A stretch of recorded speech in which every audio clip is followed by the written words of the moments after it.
Good morning, class. Take out your grammar notebook. Mention CW, day, and date. Today we are going to do a letter. You have to mention your topic. Your topic is letter. You are writing letter to your mother about your studies. First of all, you have to mention your address. It's for your understanding. There is no need to write these words in your notebook. You only have to mention house number 2791. It's for example. Here you have to mention your own house address. Then in which city you are living. We all are living in Bahawalpur. You have to write your city name here. After writing your address, you have to put a comma and then your city full stop. Then you have to mention date. What is date today? It's 8 December 2020. Now you have to write to whom you write letter.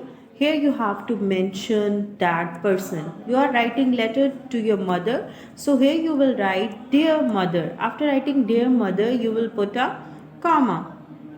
Then you have to describe the letter body.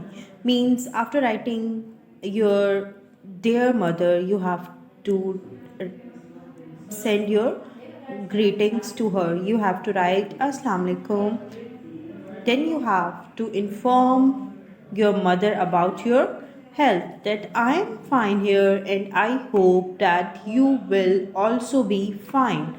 Then you have to explain about your result, that yesterday I got my result. Yeah, my result has been announced.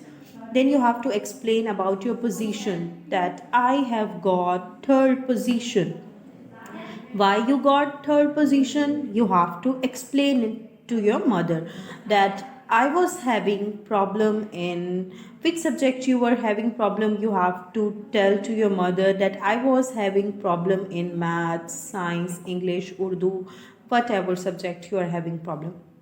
Okay, then you have to describe that why I got less marks in that subject. You have to write here that I was having spelling mistakes, that's why I got less marks. I was having imla mistakes, but I will try to achieve full marks next time. Then you have to explain that I am paying extra attention on my studies and I will try to achieve full marks. You have to pay your regards at home. You have to pay your salam at your home to your family. Then you have to mention your relation to whom you are writing. Here you have to write your loving son, because you are writing letter to your mother. So here you have to write your loving son. Your name, here you have to write your own name. Do this work neatly and then send me your feedback.